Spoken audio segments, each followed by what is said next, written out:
नमस्कार। आज हमारी है क्लास नंबर 2 जिसमें हम बताएंगे कि भारत में समाजशास्त्र का विकास कैसे हुआ। देखिए, ये जो कि आरपीएससी बार बार बात कर रही है, मूल पुस्तकें आपको पढ़नी होगी, वो उन्हीं बुक्स को मैं पढ़ाने का प्रयास कर रही हूँ जहाँ से आपके क्वेश्चंस निकलने वाले हैं। तो बहुत ध्यान से आप देखिएगा और इसमें हम टू द पॉइंट चलेंगे। थोड़ा सा हम पढ़ेंगे आउटलाइन भी, लेकिन बाद में हम बताएंगे आपको कि कहाँ कहाँ से आपको कौन कौन सी लाइन पढ़नी है। जो मैं अंडरलाइन कर रही हूँ उसको स्पेशली आपको विशेष रूप से आपको ध्यान रखना ही होगा। चलिए, भारत में समाजशास्त्र का विकास। माना जाता है कि भारत में समाजशास्त्र की एक विषय के रूप में शुरुआत बहुत देर से हुई थी, लेकिन सामाजिक जीवन के विषय में अध्ययन प्राचीन काल से ही होता रहा है। जैसे रामायण महाभारत जैसे ग्रंथ कौन से थे? रामायण महाभारत जैसे ग्रंथ। कौटिल्य का अर्थशास्त्र ये भी पूछ लिया जाता है। मनु द्वारा लिखित मनुस्मृति ये भी इम्पोर्टेंट है। तथा ऐसे ही अनेक ग्रंथों में हमें तात्कालिक सामाजिक व्यवस्था के विषय में पता चलता है। तो यहाँ से हमारा एक क्वेश्चन बन गया है। फिर हम चलते हैं आगे। किंतु ये ग्रंथ किसी विषय के परिप्रेक्ष्य को ध्यान में रख के नहीं लिखे गए। यूरोप में, ये बहुत मोस्ट इम्पोर्टेंट है, यूरोप में समाजशास्त्र के उद्भव के प्रमुख कारण फ्रांसीसी क्रांति एवं किसे माना गया है? औद्योगिक क्रांति को माना जाता है। ये पूछा हुआ क्वेश्चन है, आप इसे इम्पोर्टेंट लगा लीजिए। वेरी वेरी इंपॉर्टेंट है ये क्वेश्चन, मोस्टली पूछा गया है कई पीएससीज में। अब हम आगे चलते हैं। किंतु भारत में समाजशास्त्र बहुत बाद में आया था। उस समय भारत ब्रिटिश अधीनता में था, इस कारण यहाँ प्रारंभिक समाजशास्त्र अध्ययन अधिकांशतः यूरोपीय विद्वानों द्वारा किया गया। अब भारत में इसकी समाजशास्त्र की शुरुआत कहाँ से हुई वो हम जानेंगे। भारत में समाजशास्त्र की वास्तविक शुरुआत बम्बई से हुई, ये हमें दिखा है। इसमें मैंने अंडरलाइन भी किया हुआ है क्योंकि मेरी खुद की बुक है तो मैं ऐसे ही पढ़ती थी, वही मैं आपको समझा रही हूँ। बम्बई विश्वविद्यालय में मानी जाती है 1919 में।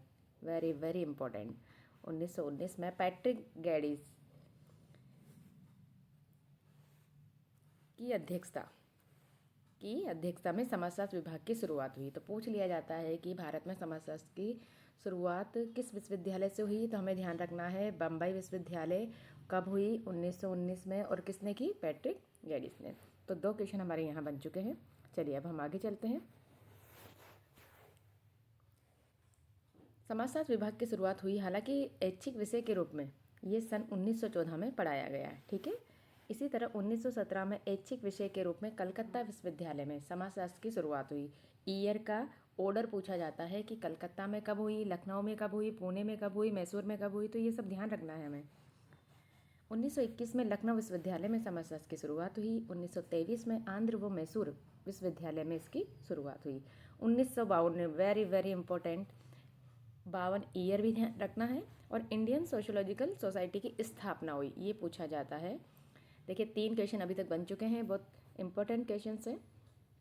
आगे चलते हैं, जिससे सभी समाजशास्त्रियों को जुड़ने का आधार मिला। प्रारंभ में समाजशास्त्र को अन्य विषयों के साथ पढ़ाते थे, इंडिविजुअल नहीं चलता था, कुछ सब्जेक्ट भी होते थे उनके साथ इसे पढ़ाया जाता था। जैसे कि मानवशास्त्र, अर्थशास्त्र प्रमुख थे। स्वतंत्रता से पूर्व काल में समाजशास्त्र का अधिक विस्तार नहीं हो पाया। भारत की स्वतंत्रता प्राप्ति के कुछ ही वर्षों बाद समाजशास्त्र का विकास तेजी से हुआ और अनेक राज्यों के विश्वविद्यालय और महाविद्यालयों में इसे पढ़ाया जाने लगा। समाजशास्त्र की लोकप्रियता दिन ब दिन बढ़ती गई।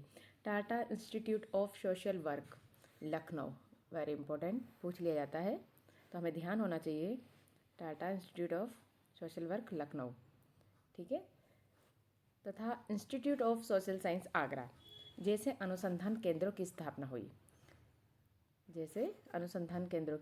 हुई, जहाँ समाजशास्त्री अनुसंधान होने लगे। भारत के प्रमुख समाजशास्त्री जिनके नाम निम्न हैं, हम देखते हैं एक बार। S C. Dube, M N. Srinivas, A K. Saran, D N. Majumdar, G S. Ghurye, K M. Kapadia, P H. Prabhu, A R. Desai, Irawati Karve, Radha Kamal Mukherjee, Yogendra Singh इत्यादि। भारतीय समाजशास्त्रियों में एम.एन. श्रीनिवास द्वारा संस्कृतिकरण एवं पश्चिमीकरण एवं प्रभु जाति की अवधारणा एवं राधा कमल मुखर्जी के द्वारा सामाजिक मूल्य, सोशल वैल्यूज़, ये कंसेप्ट इन लोगों ने दिए, पूछे जाते हैं। बेसिक क्वेश्चंस बनते हैं यहाँ से। इसके अलावा वैश्विक स्तर पर कोई उल्लेखनीय सिद्धांत और अवधारणाओं का विकास भारतीय समाजशास्त्र द्वारा नहीं हुआ, जो कि चिंता के साथ साथ सुधार का विषय भी है। वर्तमान में आवश्यकता इस बात की है कि समाजशास्त्र को केवल कक्षाओं में पढ़ाने वाले विषय तक सीमित न रख के इसमें प्रायोगिक कार्य और अनुसंधान को प्रोत्साहित किया जाना चाहिए, ताकि समाज को इससे वास्तविक अर्थों के लाभ हो सके। तो ये आज हमारा छोटा सा टॉपिक था। आज हम इतना ही देखेंगे। इम्पोर्टेंट आप लोगों को समझ आ गया होगा। फिर हम आगे इसी कड़ी को आगे पढ़ाएंगे। नेक्स्ट क्लास में लेके